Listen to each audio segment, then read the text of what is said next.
Yes, student. So now next story is Govindram and his family.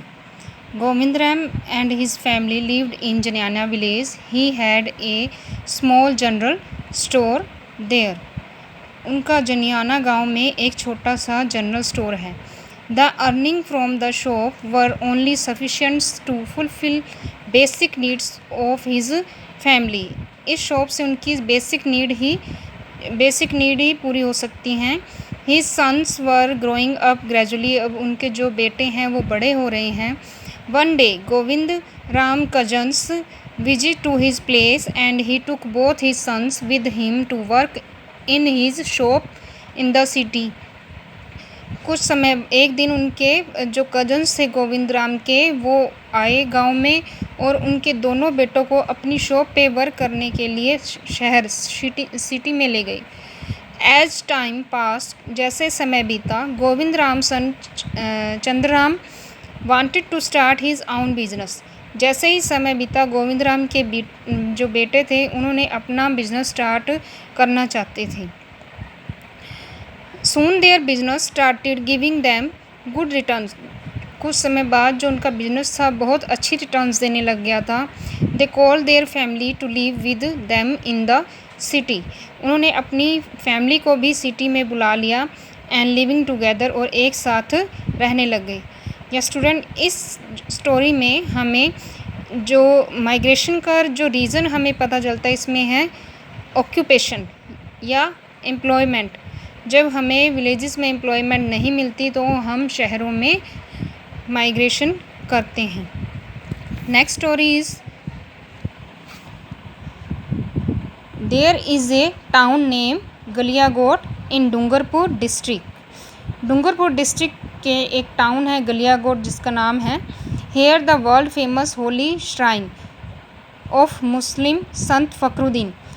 यहाँ world की जो famous Holi मैंने पवित्र और श्राइन मैंने तीर्थस्थल पवित्र तीर्थस्थल हैं मुस्लिम sant Fakhruddin, Sheetla Mata temple, Jain temple and Somnath temple which are an excellent example of architecture.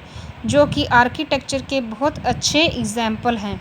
Due to the construction of Kadana dam in Gujarat state. जब गुजरात स्टेट में कडाना डैम का कंस्ट्रक्शन हो रहा था this area become a low lying area. यहाँ जो एरिया है वो क्या है लो लाइंग मतलब निचला एरिया जो जहाँ पानी का लेवल ऊपर होता है और रहने की जो जगह है वो क्या है नीचे होती है. Water started accumulated in the town during the rainy season. इस टाउन में रेनी सीजन में पानी आना स्टार्ट हो जाता है और वहाँ पूरा गांव जो है वो पानी से भर जाता है. देयरफॉर द गवर्नमेंट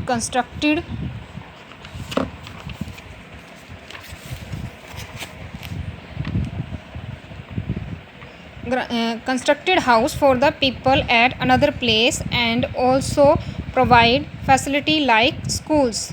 गवर्नमेंट जो है ऐसे लोगों के लिए दूसरे प्लेस पे रहने के लिए हाउस प्रोवाइड करवाती है और इनको स्कूल हॉस्पिटल की फैसिलिटीज़ भी प्रोवाइड करवाती है. Today this place is known as rehabilitation colony. इस कॉलोनी को रिहेबिलिटेशन कॉलोनी कहा जाता है जहाँ से दूसरे एरिया से आए लोगों को यहाँ बसाया जाता है. उसे क्या कहते हैं rehabilitation colony. But there are some people who have not left their farms fields and they are still living there. यहाँ अभी भी कुछ ऐसे पर्सन हैं जो अपने गांव उस कस्बे में फार्म और फील्ड को छोड़कर नहीं आए और वहीं रह रहे हैं. यह स्टूडेंट यहीं ये हमारा सेकंड चैप्टर कंप्लीट होता है. इस चैप्टर में हमने माइग्रेशन के कौन कौन से रीजन हमने रीड किए हैं. फर्स्ट क्या है फर्स्ट जो है वो है ड्राउट. सूखे की वजह से उन्होंने अपना माइग्रेशन किया. और सेकंड था हायर एजुकेशन के लिए और थर्ड है एम्प्लॉयमेंट के लिए और फोर्थ जो रीज़न है वो है लो लाइंग एरिया या डैम कंस्ट्रक्शन के लिए उनको रिहेबिलिटेशन